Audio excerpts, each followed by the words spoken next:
If you have any questions during the session, just put your hand up so that I can see it, and then we'll try and make it interactive and give some people an opportunity to ask some questions as well. Come, Minister, can we have a warm round of applause as we welcome to the stage the Union Power Minister, Mr. R.K. Singh. No, and I just want to mention before we start that the Minister was actually at a very important family function, and he's actually come out of that family function to be with us this evening, and he has to go back there right again. So I deeply appreciate this. Thank you.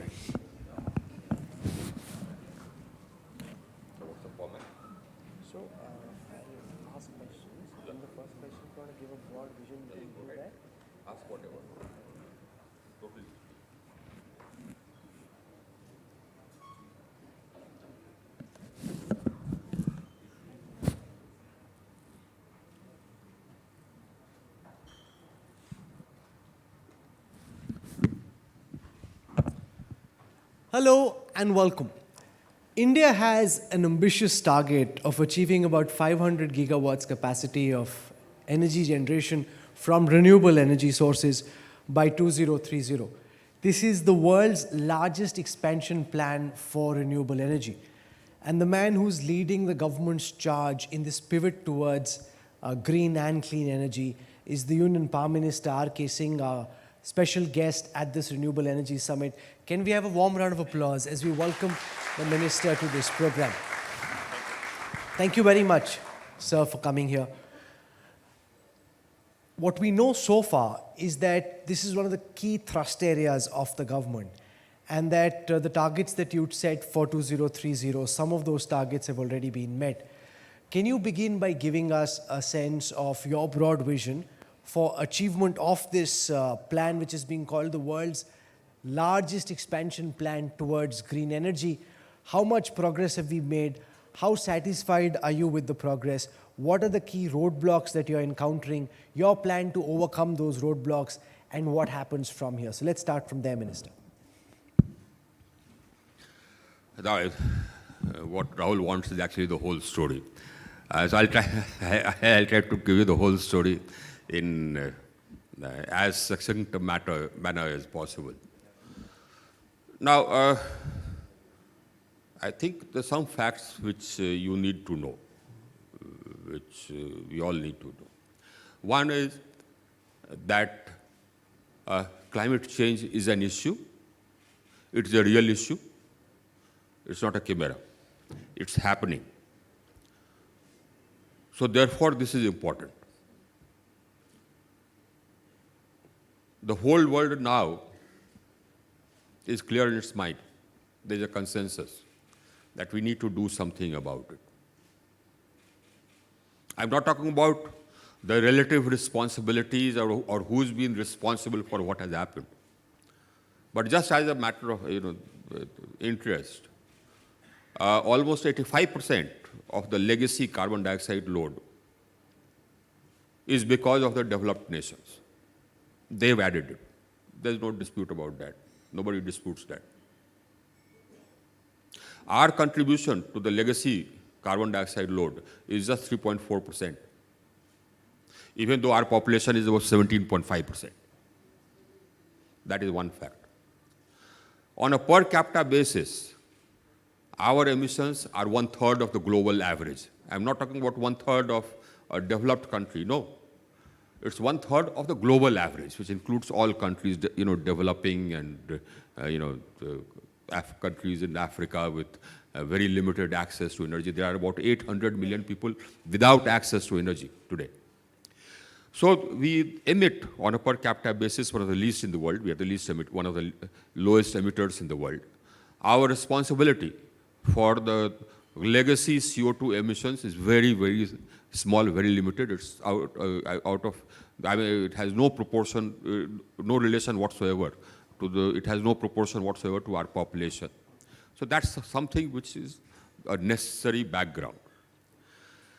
But we believe in the importance of leaving behind a healthier planet for our coming generations. So in COP21 in Paris, in 2015, we pledged that by 2030, we'll have 40% of our power generation capacity coming from non-fossil sources. This pledge was a substantial pledge, both in absolute terms as well as compared to the pledges made by other countries, including developed countries. But we made it, and we've achieved it. We've achieved it 9 years in advance. We achieved it in November 21. In November 21, 40% of our capacity was from non-fossils already. Today, it's 42%. So whatever target we had set to be achieved in 2030, we achieved in November 21. Today, we are already at 42%. That is one fact. Today, my non-fossil capacity is 177 gigawatts. Out of that means 177,000 megawatts. Out of that, 6,800 megawatts comes from nuclear. The remaining is from solar, wind, and hydro, and biomass, little bit, biomass, pure renewable. Nuclear is also clean, but it's not renewable. It's not categorized as renewable. But the targets are set not in terms of renewable energy, they are set in terms of fossil and non-fossil. So the target for us is non-fossil, that is one. Now, because we've achieved this so far in advance, so much in advance, therefore we upped our ambition in Glasgow. And we said that now by 2030, 50% of our capacity will come from non-fossils. And then the Prime Minister, this was the NDCs, nationally determined contributions given officially under the UNFCCC, United Nations Framework Convention on Climate Change. You give your NDCs, nationally determined contributions. So that is 50% of our capacity by 2030 will be non-fossil. By 2030, I expect our capacity. In fact, I'll need our capacity to be 820 gigawatts, 820,000 megawatts. Today, my capacity, power generation capacity is 410,000 megawatts. So my capacity has to double between now and 2030. Now that's the pledge which we made. That 50% of that will come from non-fossil. So 50% of 820 is 410. But the Prime Minister said that renewable energy, as far as renewable energy capacity is concerned, it will be 500 gigawatts. Now, so that actually makes it more than 50%. It makes it almost 64%. But let me tell you this, we shall achieve it. We shall achieve it. Now, this is a very, very ambitious target, but we shall achieve it. Why shall I achieve it? Because I already have established 177 gigawatts. I have about 75 gigawatts under implementation. So that makes it about 250 gigawatts. I need to do 250 gigawatts more, which I shall do. I am very confident. Why am I confident? Because I am going to do at least 7-8 million tons of green hydrogen. If you talk about 8 million tons of green hydrogen by 2030, now that requires 25 gigawatts per million ton. So 8 million tons will give you 200 gigawatts. So I'm there. Only by green hydrogen. Apart from that, I am adding a lot of capacity, solar, wind, to my grid. So I'll make it. But already, our rate of capacity addition has been one of the fastest in the world. We have emerged as the most attractive destination for investment in renewables. All this capacity addition which has happened, we have not had to put in any money. Every major fund in the world is invested here, and more are coming. We have built up a huge ecosystem for renewables. I have at least 15, 16 companies which are, world-class companies competing amongst each other. Each one of my bids is hotly contested. Now I have added one more ambition to that most of it will be made in India. Now that has been a challenge. Our capacity, so I'll come to that later, but that is one of the challenges which you can note for future discussions. Make in India, that's a challenge we have taken up. Emission, the other NDC was about emissions reduction, straight away. Now, when you replace energy from fossil fuels by energy from non-fossils, you are reducing emissions. But there are other, sectors in which you need to reduce your emissions. Industries. So for industry, we have a program called Perform, Achieve, Trade, in which efficiency standards and emission standards are set for industry, specific standards. If they achieve it, fine. If they overachieve it, they get energy saving certificates, which they sell, which they can sell. If they underachieve it, they have to buy those energy saving certificates, or they pay a penalty. Now that has resulted in a reduction of CO2 emissions by 106 million tons per annum. 106 million tons per annum. Just in the fourth cycle. I have, the underway about 8 cycles. In each cycle, we pick up some sector, some industry sector. Then we have the largest LED program in the world. And that has resulted already in reduction of CO2 emissions by almost about 100 million tons of CO2. We have something called a star rating program. So air conditioners, all these appliances, air conditioners, refrigerators, you name it, we star rate it, 5 star to 1 star. 1 star gets outlawed every 2 years, and 2 star becomes 1 star. That has resulted in reduction of CO2 emissions by 53 million tons per annum. We have put in place an energy conservation building code for commercial and industrial buildings. And that has been adopted in the bylaws of most states. 1 or 2 are remaining. We have come out, and buildings will account for about 24% of our energy consumption. We have come out with another Eco-Niwas Sanhita for residential buildings above 100 square meters. And we are making that also mandatory by putting it in the bylaw. All told, in 2019, when we carried out an assessment, we had reduced our emissions intensity by 29%, against a target of 33% by 2030, mind you. By 2030, I have to reduce our emissions intensity by 33%. We achieved a reduction of 29% in 2019. I think we are in 23, we would have reached about 31-32%. So that's why, again, we upped our ambition in emissions reduction in Glasgow, saying that by 2030, we'll have reduced our emissions intensity by 45%. Up from 33 to 45%. So in short, we are a world leader in energy transition. And we intend to continue to remain a world leader. Now, what are the challenges? Now, this is not only for energy transition, mind you. This is also for meeting my energy requirements. If we had not added this capacity, we would have had problems, major problems, because our demand is growing rapidly. In the 2 months, November, December, they grew by 25%. Overall, during the year, it has grown by 10.5% over last year. 10.5%.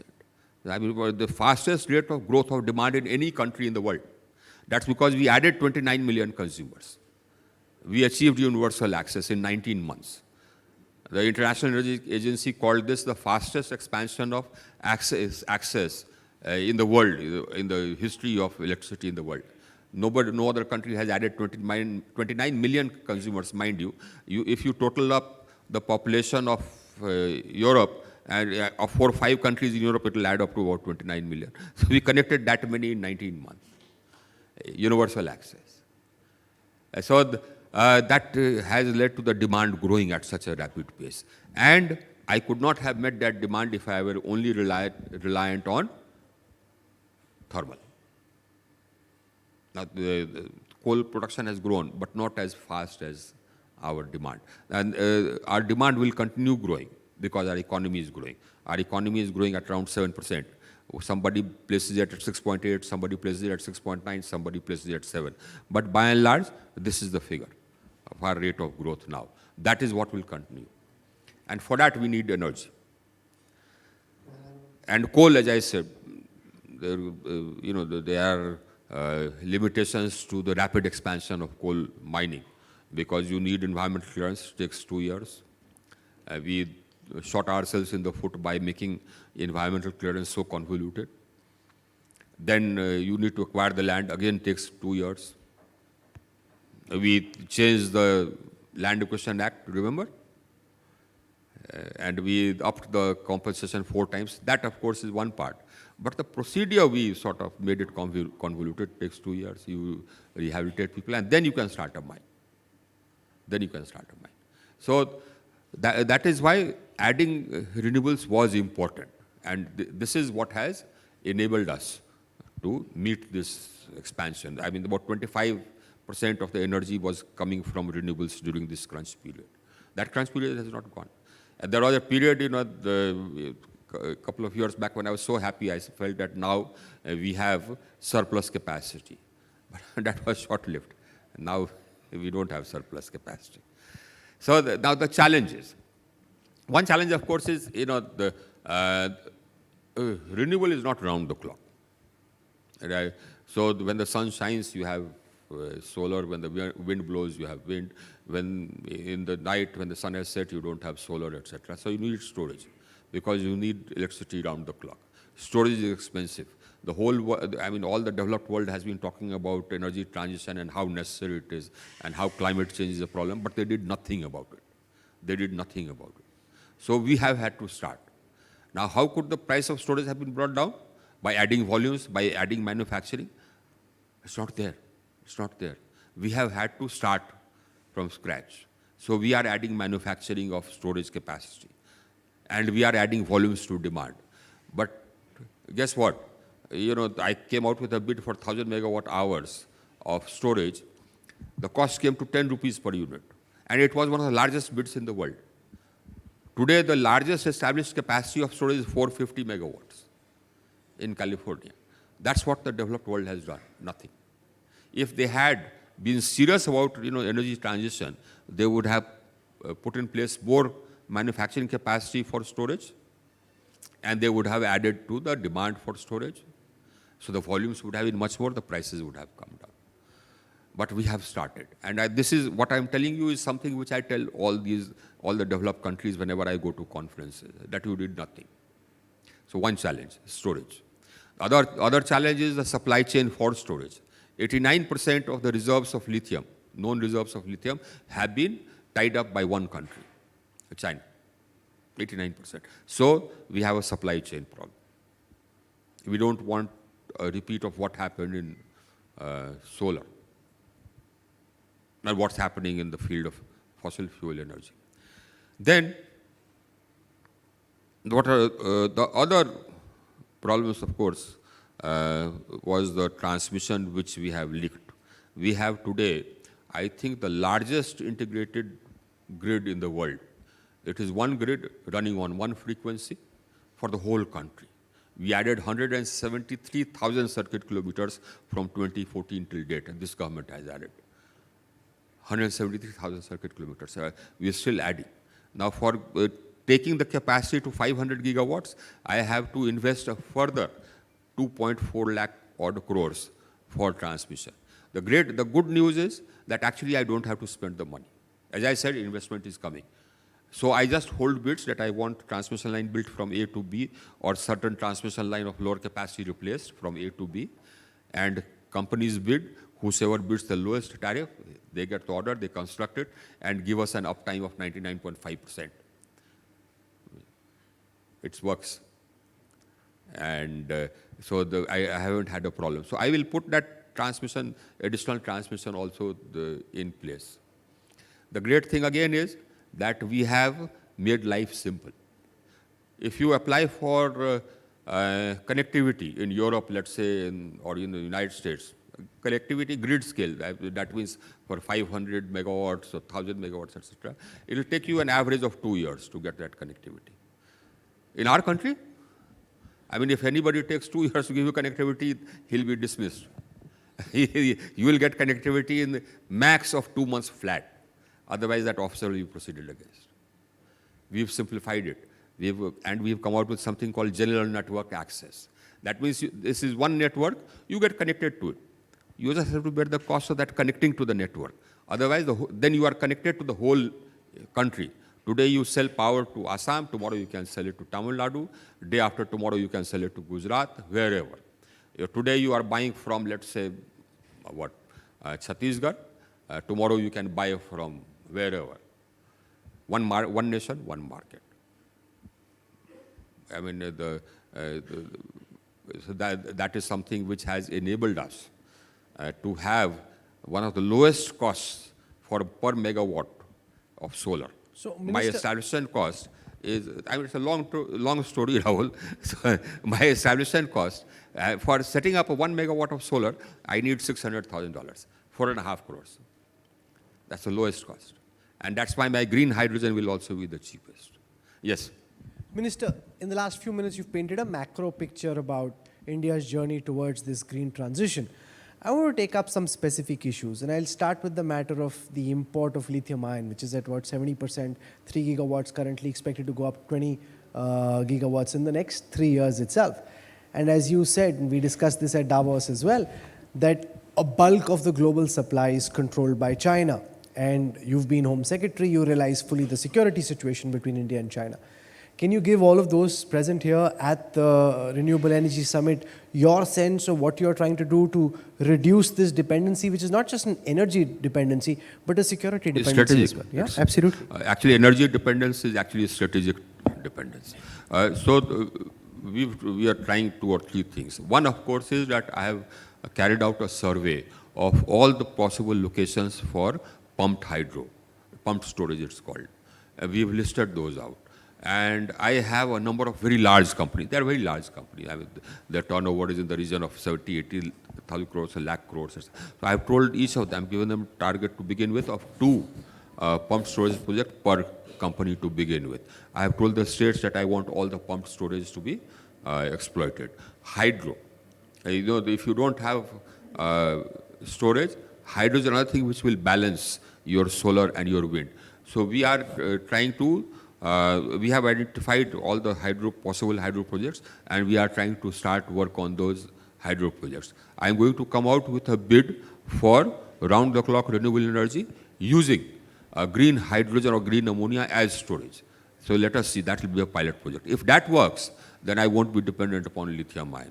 The world is also trying to look around for alternatives to lithium ion. They are looking at sodium ion and some other chemistries. If that works, again, we'll be sort of away from the dependence for lithium ion. Then we have asked our Ministry of Mines to go out and also tie up reserves. So they are in the process of doing that. A team from Ministry of Mines had gone to Australia. Australia is willing to give us shares in some of their lithium ion mines. So that will mean, again, we'll have beaten that supply chain issue. So that is the major challenge, this storage. Yeah. Now, PLIs have been given for the renewable energy sector. Your sense of one of the challenges you mentioned is trying to introduce manufacturing in India. That instead of just importing from China, try and introduce and set up manufacturing plants. What progress have you made? What are the problems there? And what's your vision to try and actually make India a manufacturing hub for the entire chain of the renewable energy sector? Absolutely. When we started out, we had a small industry making cells and modules. Not from polysilicon on upwards, but they were importing wafers from China, of course. China has about 85% of the manufacturing capacity for solar from polysilicon right up to the modules, the entire value chain.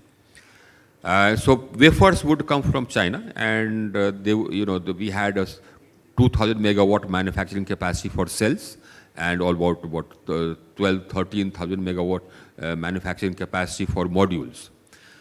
Out of that, just about 8,000 megawatts were 500 WP and above needed for grid scale solar. Now, what happened was that that country tried to dump their products here at very low prices so as to kill whatever industry we had. So we put in place anti-dumping duty, safeguard duty we call it. So that didn't work. We extended that safeguard duty, it didn't work. So we decided that we'll put in place a customs barrier. We put in place a customs barrier of about 40% for modules and 25% for cells. And then we also added another sort of mechanism, which we called approved list of models and manufacturers. So by and large, it's a non-tariff mechanism.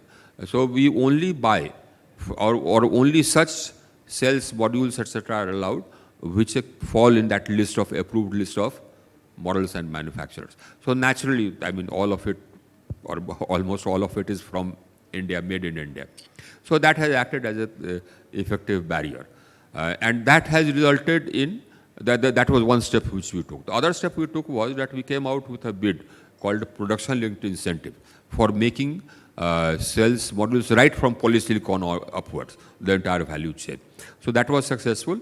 So that has led to 8,790 megawatts of manufacturing capacity under, being set up for the entire value chain from polysilicon upwards to modules. That again will be one of, outside of China, will be one of the largest manufacturing capacity. Most of it was, the China was the manufacturing destination of the world.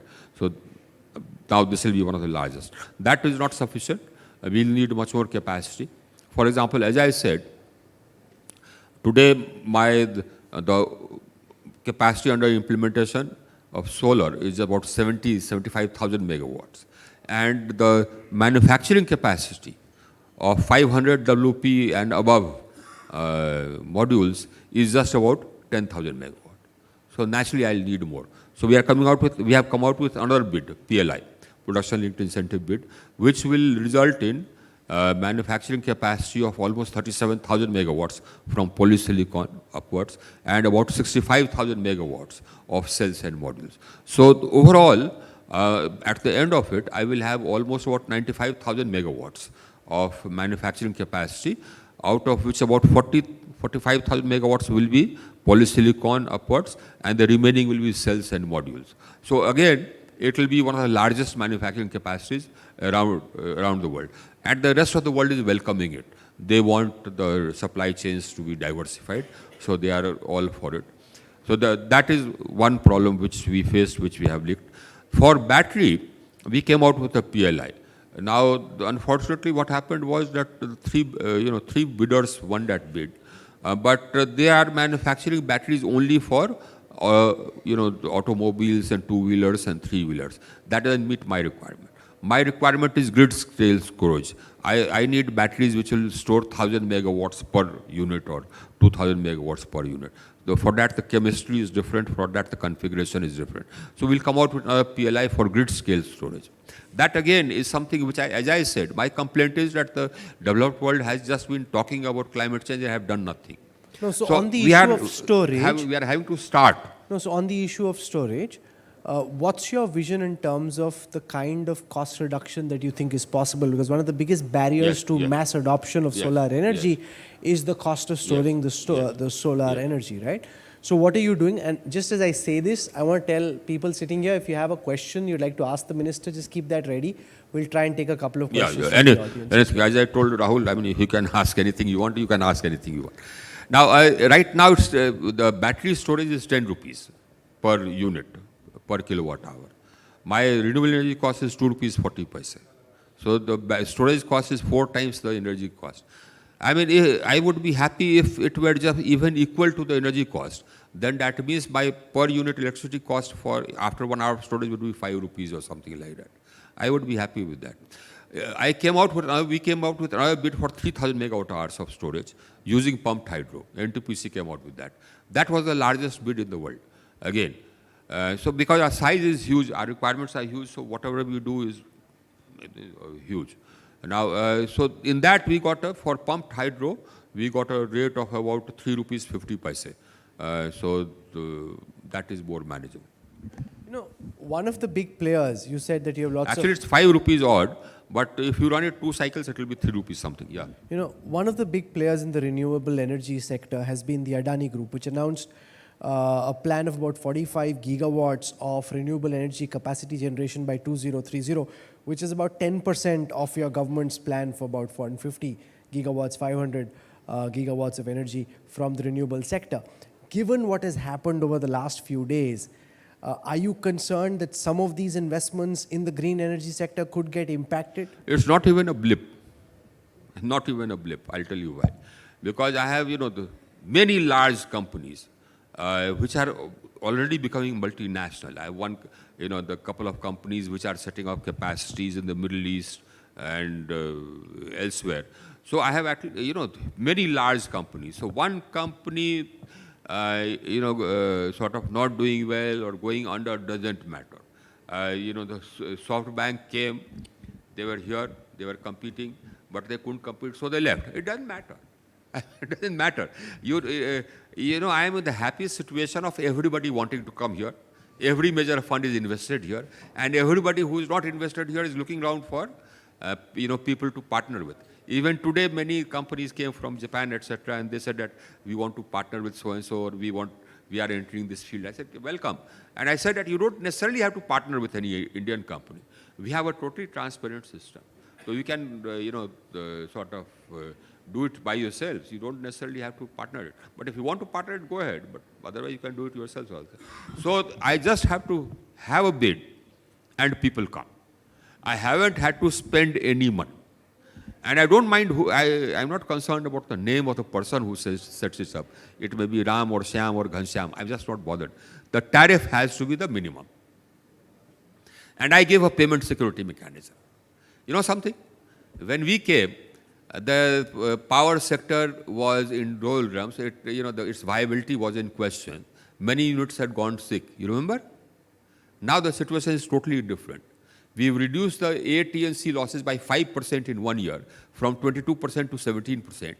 The outstanding dues of Gencos have come down by almost 40,000 crores. And they are coming down every month. Now there is an automatic system in place that you can give electricity free to anybody anywhere.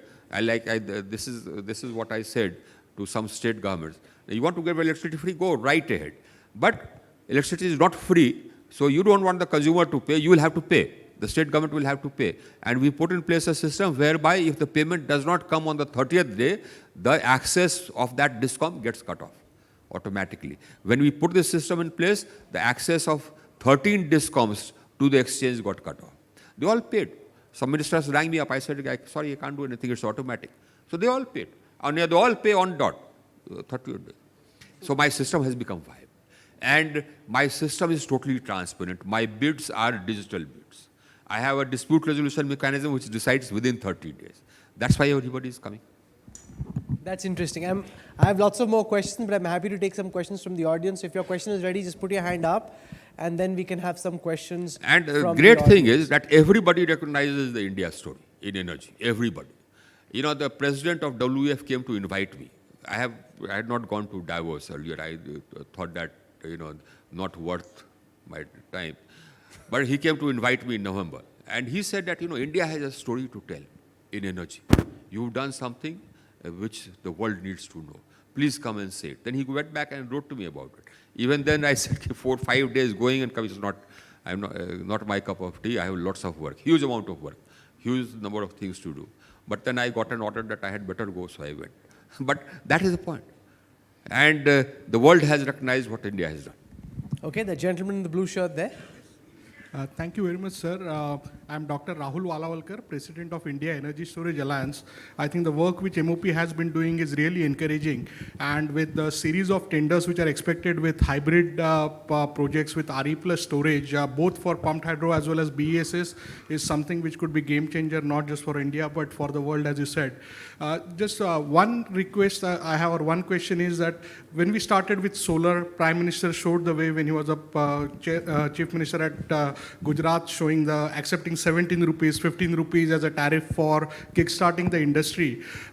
We are looking at now green hydrogen, where again we are setting a 10-year vision for reducing the green hydrogen prices and starting with blending. But when it comes to storage prices, we get fixated on the individual number for individual project. Whereas if we start having a very clear roadmap for having a movement towards getting to 25%, 30% storage in next 5 years and have a similar roadmap, then the prices will come down. And the blended tariff is something which is already acceptable. Renew and Greenco have already demonstrated blended RE plus storage prices of under 5 rupees, which given the flexibility it brings to the system will be very useful. So can you share your thoughts on that? I think that's a very worthwhile idea. That is something which I believe will be very useful. So we can do that, but we have already actually started work on it. We made storage a part of the renewable purchase obligation. The intent is only that. So the renewable purchase obligation means that under the law, we prescribe that your energy will have this percentage of solar or renewable energy, this percentage of wind renewable energy, and total this percentage of renewable energy. We added hydro to that as well. Then we said, no, sir, we need to add volumes to storage so as to bring the price of storage down, as a gentleman said. So we said that, okay, we'll make storage compulsory also. So we have added that to the renewable purchase obligation. And the great news again is that up till now, the renewable purchase obligation was issued under the tariff policy. Now we would issue one renewable purchase obligation, and the state energy regulatory commissions, SERCs, would reduce a lower trajectory. Now that can't be done. We have amended the Energy Conservation Act, and we have provided for the renewable purchase obligation trajectory to be mandatory under the law. So we are going to issue that RPO under the law. So storage will become mandatory. So you will see every state adding storage. So you will see the volumes coming up. I mean, that has been there in our mind. Yeah. Okay. And then I have also told the government that we have had one PLI. We'll come out with another PLI for storage, because notwithstanding the fact that China has cornered 89% of the reserves, we need to go push ahead with storage if we want around-the-clock renewable. So we'll do that. Sir. Yes, my name is Gautam Samanta from Juniper Green Energy. It's the AT Capital Group of Singapore. My background is for 3 decades in the manufacturing, PV solar cell right from the wafer. The first PLI and the second PLI is about to come. And the last week we have heard some news from China that on the technology side, they will be banned, to shift in the India, because India will be the second manufacturing hub. So my question is, sir, how we are protecting ourselves in terms of the equipment and the technology? China will try its level best. And they will try their level best to make sure that we don't emerge as a manufacturing powerhouse. I believe that we shall. I believe that the bid which we have just put out will attract a lot of interest, and people will come. The Chinese companies probably would not come because the government probably may not permit them to come. That is a matter. That is a matter. If they don't come, they miss out, because we are going to be the manufacturing hub of the world. Number one, outside of China, we are already the biggest market for renewables. We will continue to be the biggest market for renewables well into 2035, 2040. We will be the biggest market for renewables.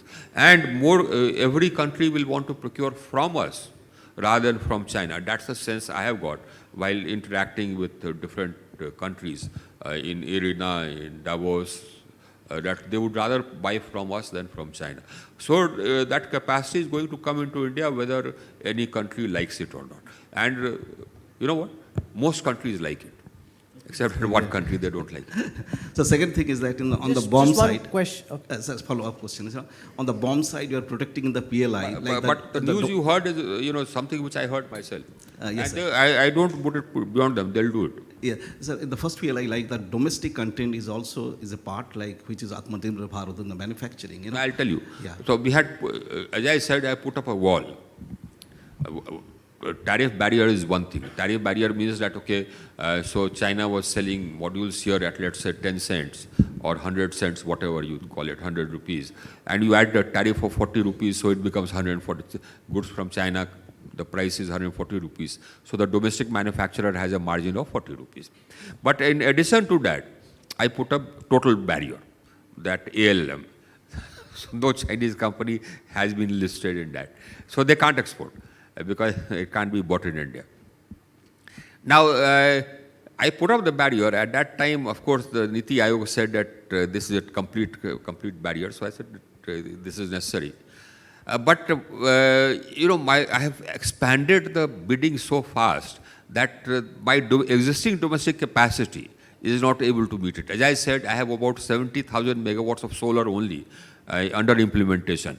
And the manufacturing capacity of 500 WP and above is just about 10 gigawatts. So now if I depend only on this, it will take 7 years. I can't wait 7 years. So I have just decided to relax this ALM for 2 years. Incidentally, some countries have gone against that ALM to WTO. We shall fight it, yeah. Okay, we have time for one question because the counter tells me there's about 1.5 minutes. Yes, to otherwise go. I'll be debarred from my He has family. to- I have to yeah, go back. Yes, very and, quickly. yeah. Sir, I am from ONGC. From? ONGC. ONGC. I would like to hear your vision about the offshore wind, sir. About? Offshore wind. Offshore rigs. Okay, now, great. Now, offshore wind, what is happening is, we are going to have, three types of bids. Number one, there are some sectors, there is 1 gigawatt worth of sector off the shore of Gujarat, which we have investigated thoroughly. So that bid will come out with straight away because the total investigation has been done and all that paper is available. Now, Gujarat is willing to buy power at 4 rupees per unit. So some VGF will be required. Now we'll give that VGF. We are going to come out with another bid off the shore of Tamil Nadu. So there, that survey is not complete. So we'll give 2 years for survey. We'll give 4 or 5 blocks. We'll open it for surveys. So all the companies can go and survey it.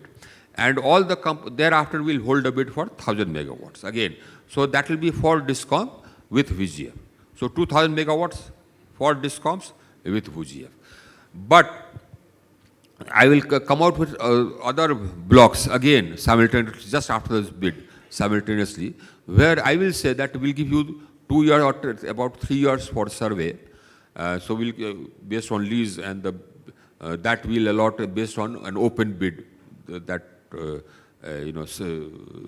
area. And after 3 years, you have to set up capacity within the next 3 years.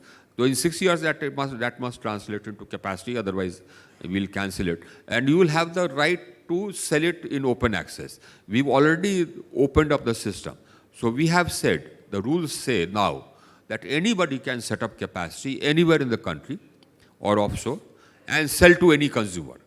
They will get open access. They'll not have to pay cross-subsidy surcharge.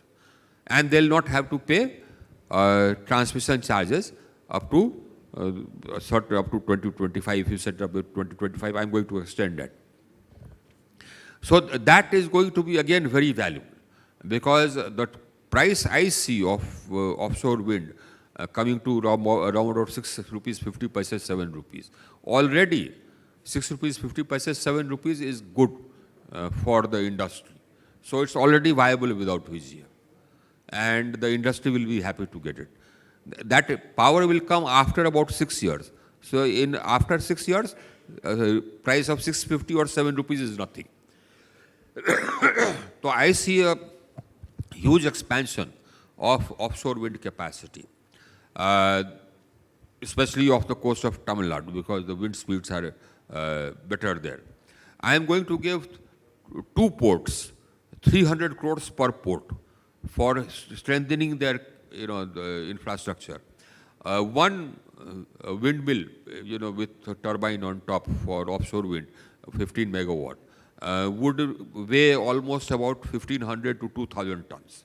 So the normal cranes at the ports, current capacity of the cranes at the ports are not enough to lift that and put it on the barge which will tow it out, etc. So those capacities at the ports will have to be strengthened.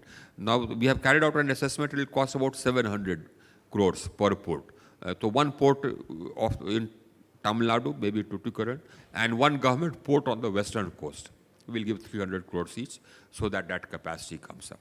Government port because we want it to be neutral, right? So that numerous players can use that. Those of you who are sitting here at the Renewable Energy Summit would have seen a spark in the minister's eye when he talks about the transition to green energy, and that's always a good sign because usually when Mr. Singh comes to a media event, he's asked about macroeconomics, he's asked about politics. Very rarely does he get an opportunity to expand at length about the effort that he's making in this very important space. We literally had the minister come out of a family wedding and his whole family is waiting for him currently for him to go back. But since he's committed to us previously, he was very kind to keep that obligation and that means a lot. Thank you so much for coming. Your family is waiting. We don't want to keep you back any longer, but deeply appreciate you taking out time. Thank you so much, Minister, for joining us. You see, the energy is a story.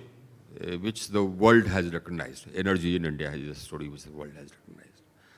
Both expansion of access, the sort of transition which we have carried out, the volumes which we have added. They recognize that India has done something. But for us, we must keep this in mind, that our country is growing, we'll need to add capacity. We'll add capacity. Thank you. Thank you. Thank you very much, Minister. Thank you. Thank you very much. Pleasure having you.